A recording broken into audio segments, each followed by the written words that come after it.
자, 토요일 아침입니다. 오늘도 기도하러 오신 분들 진심으로 주의 이름으로 축복합니다. 자, 마태복음 22장 34절에서 46절 말씀입니다. 우리 기도 제목, 교훈이 담긴 기도 제목 같이 한번 따라 하십니다. 삶의 중심이 하나님께 있게 하시고 사랑의 방향이 올바르게 하소서. 아멘. 우리 서로를 향하여 한번 축복합니다. 낮은 마음으로 섬깁시다. 네. 낮은 마음으로 섬기면 모든 게 다 좋아 보여요. 네. 그래서 우리 교회가 세워지는 겉모양이 아니라 조직이나 시스템보다는, 프로그램보다는 우리의 마음이 낮아져서 섬기고 사랑하면 교회가 새로워질 줄 믿습니다. 사람들은 인생의 문제에 대한 답을 찾기 위해서 정말 많은 노력을 합니다. 그래서 질문을 합니다. 사회 문제를 어떻게 풀어가야 하는가? 자녀 교육을 어떻게 해야 하는가? 깨어진 관계를 어떻게 회복해야 하는가? 하는 질문들을 쏟아놓습니다. 그리고 수많은 전문가들이 그 수많은 질문들에 대한 답을 열심히 내어놓습니다. 나름대로 해결책이라 말할 수 있죠. 그런데 문제는 그 답이 다 다르다는 데 있습니다. 왜 그렇습니까? 문제를 완벽하게 해결할 수 있는 중심 원리를 알지 못하기 때문에 그렇습니다. 일부분의 해답은 될 수 있지만 그 문제 전체를 해결할 수 있는 중심이 되는 답을 모르기 때문에 그렇다라는 것입니다. 오늘 본문에 나오는 바리새인들과 율법사들도 그랬습니다. 그들은 성경을 몰랐던 사람들이 아니에요. 오히려 누구보다도 더 많이 알고 연구했던 사람들입니다. 그런데도 불구하고 그들은 성경에서 가장 중요한 계명이 무엇인지를 알지 못했다는 겁니다. 성경 지식이 많다고 해서 성경의 핵심과 본질을 아는 것은 아니다라는 거죠. 율법을 말하면서도 율법을 해석하는 중심 원리를 놓쳤기 때문에 그들은 하나님을 올바로 알지 못했습니다.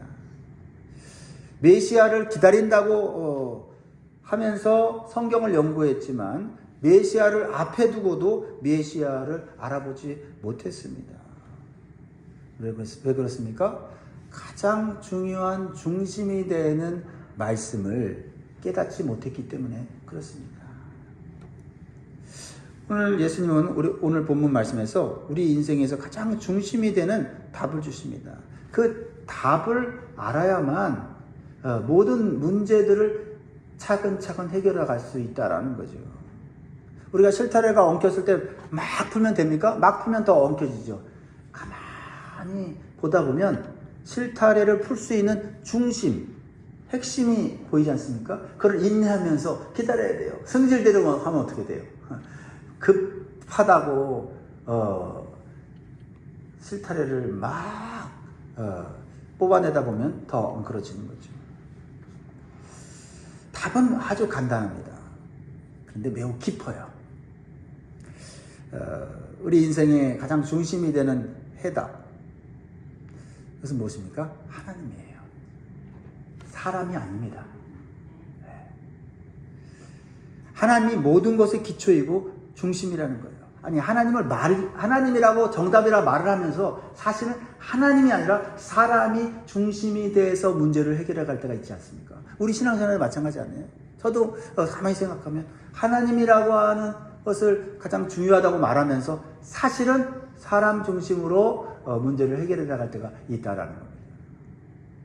자, 그러면 하나님이 모든 것의 기초이고 중심이라고 하는 것을 우리가 어떻게 그것을 깨달을 수 있고 어떻게 그것을 실천할 수 있어요?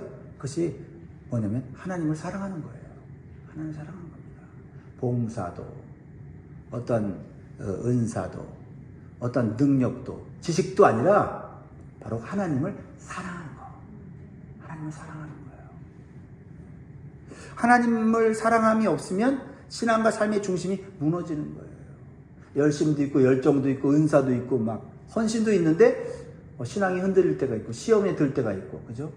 뭔가 갑자기 뭔가 허무해지는 그런 때가 있지 않습니까? 뭐예요?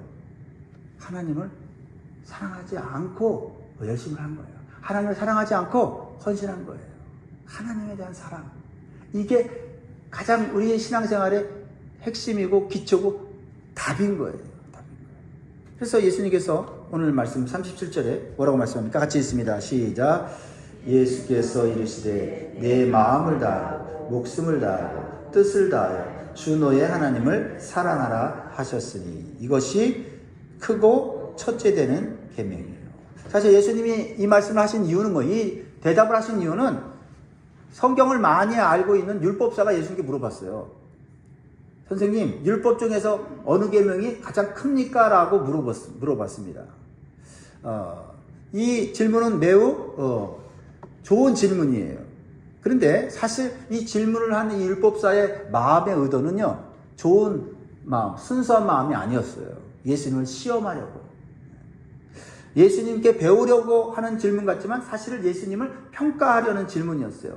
예수님께 순종하려고 하는 질문 같지만 사실은 예수님을 자기 기준으로 재보려고 하는 그런 질문이었다라는 것입니다. 그런데 예수님은 그 질문의 수준을 뛰어넘어서 대답을 하세요. 예수님은 많은 율법 조항 중에 하나를 고르신 것이 아니라 율법의 핵심, 율법의 심장을 꺼내서 가르쳐 주는 거예요. 그게 뭐예요? 하나님을 사랑하라는 거예요. 근데 그 앞에 붙은 말이 중요하다는 거죠. 하나님을 사랑한다는 것이 개념으로만, 지식으로만 갖고 있으면 안 된다는 거예요. 뭐라고 말해요? 네 마음을 다하고 목숨을 다하고 뜻을 다하여 주 너의 하나님을 사랑하라는 거죠. 그렇습니다. 이 말씀은 신명기 6장 5절에 나오는 유대인들이 너무나 잘 아는 쉐마의 말씀인데 그들은 그 말씀을 지식적으로만 알고 있는 거죠. 이 말씀을 지식적으로 알고 있어도 삶으로 연결되지 않으면 아무런 능력이 나타나지 않습니다. 하나님을 어떻게 사랑하라고 말씀합니까? 내 마음을 다하고. 이 마음은 감정만이 아니죠. 이 마음은 사람의 중심, 내면의 자리를 말하는 것입니다.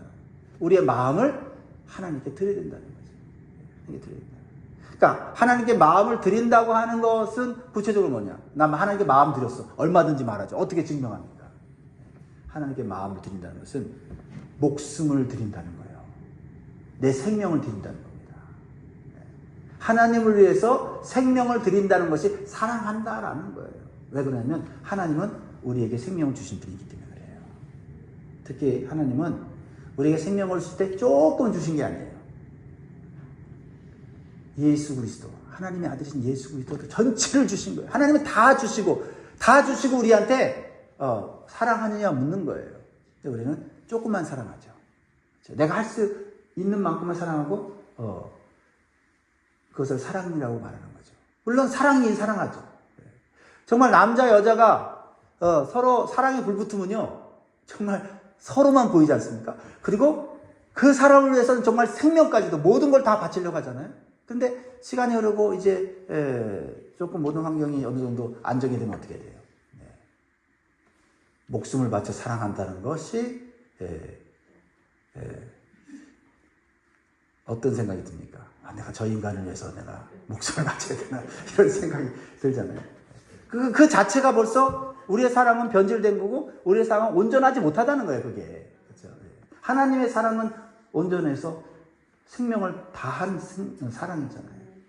그러니까 우리가 뭐 사람한테 그렇게 못하는 이유가 있죠.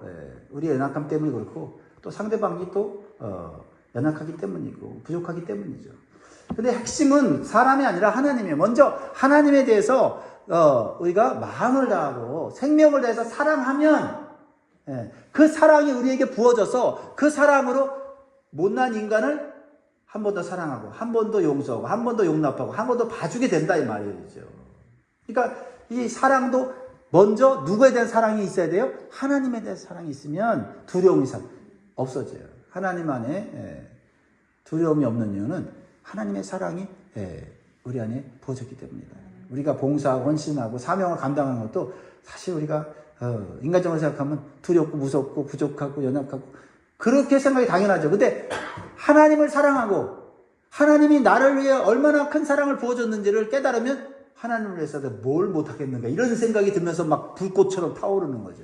그러니까 우리는 어떤 일을 내가 잘 감당해야겠다. 어떤 책임을 내가 잘 완수해 이런 생각을 갖기보다는 하나님을 사랑하는 마음을 다시 회복하는 게 우리의 사명을 회복하고 우리의 신앙을 회복하는 길인 줄 믿으시기 바라요. 이게 먼저 돼야 된다는 거예요. 오늘 진짜 이게 삶의 중요한 핵심 원리예요.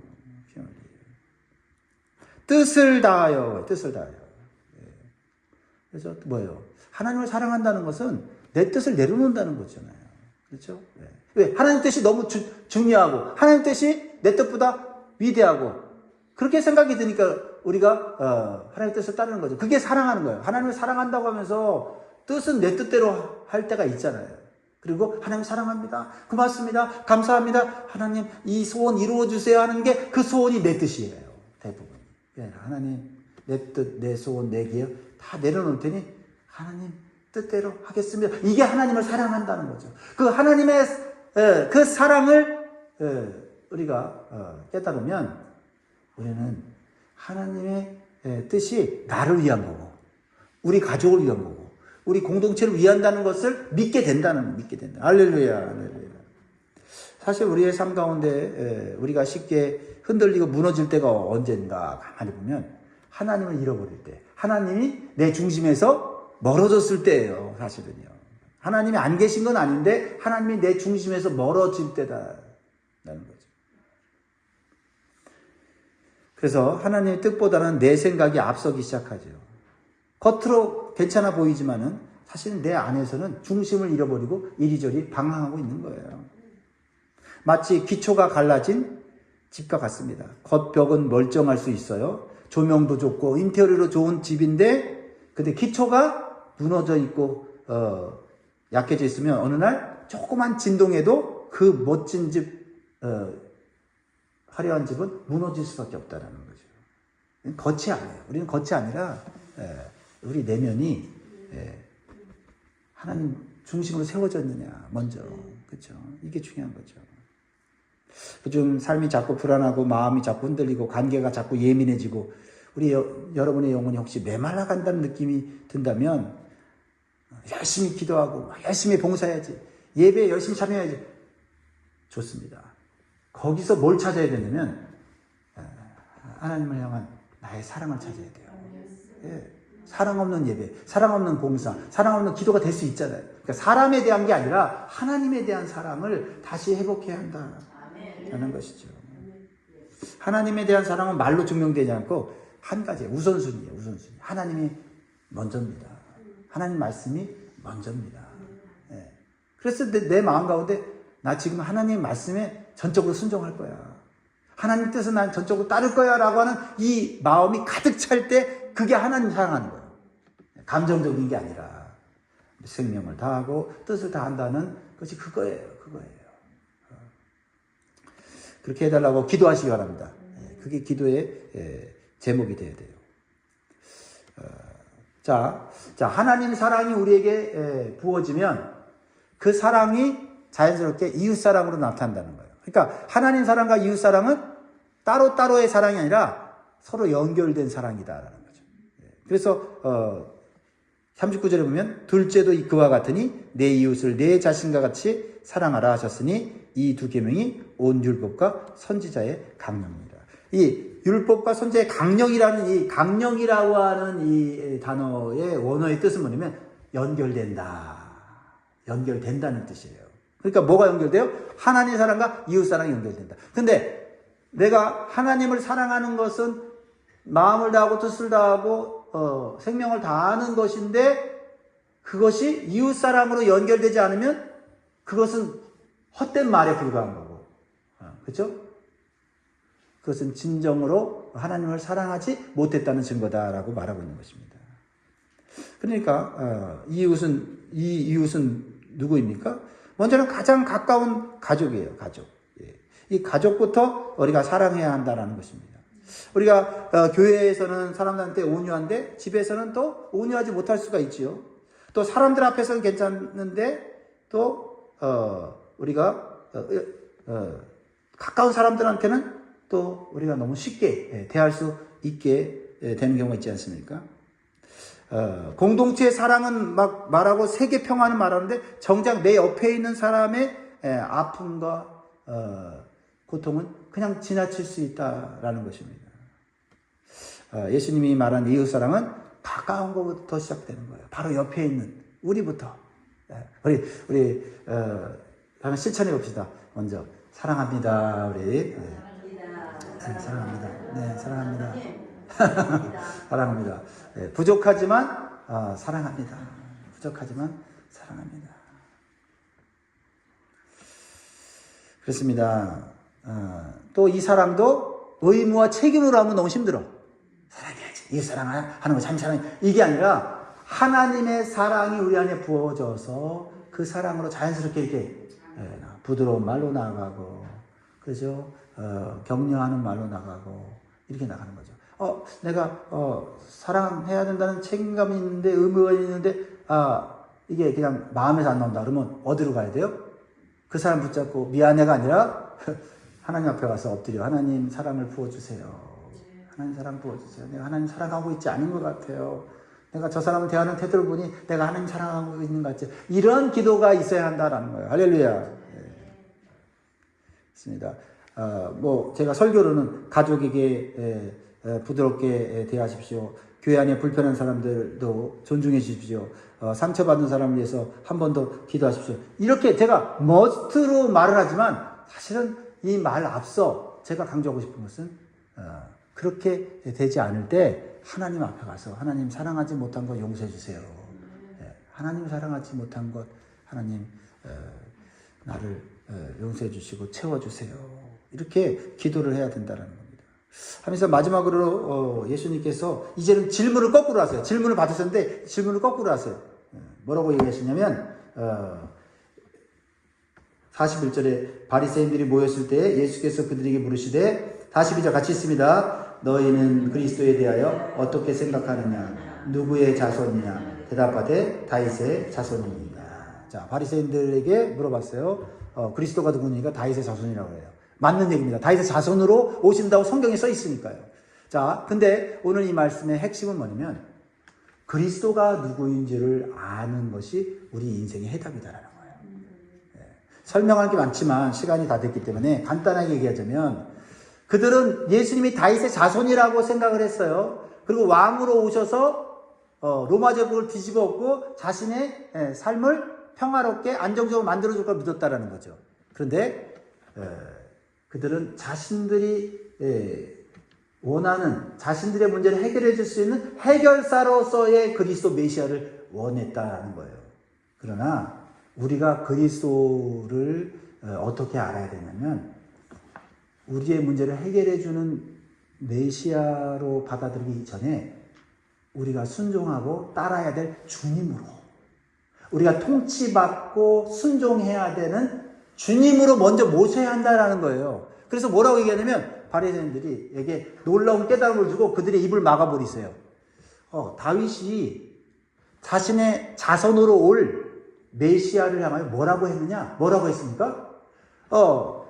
우리가 상식적으로 생각하면 내 후손으로 왕이 나타날 거야 하고 내 후손의 왕은 이런 사람이 될 거야 라고 그냥 설명하지 않겠습니까? 그런데 다윗이 두렵고 떨리는 마음으로 자기 후손에게 주께서 이렇게 말씀한다는 거죠. 보세요. 44절에 주께서 내 주께 이르시되 내가 내 원수를 내 발 아래 둘 때까지 내 우편에 앉아 있으라 하셨도다 하였느니라. 까마득한 후손으로 오는 자기 후손에게 주님이라고, 즉 하나님이라고 이렇게 높이고 이렇게 경배하는 이 모습을 보면서 너희들 깨달음이 없느냐? 바리새인들이 깜짝 놀란 거예요. 깜짝 놀란 거예요. 그들은 다윗의 자손으로 와서 우리의 삶을 편안하게 해줄 인간적인 권세 있는 왕을 원했는데 다윗이 고백했던 왕은 뭐예요?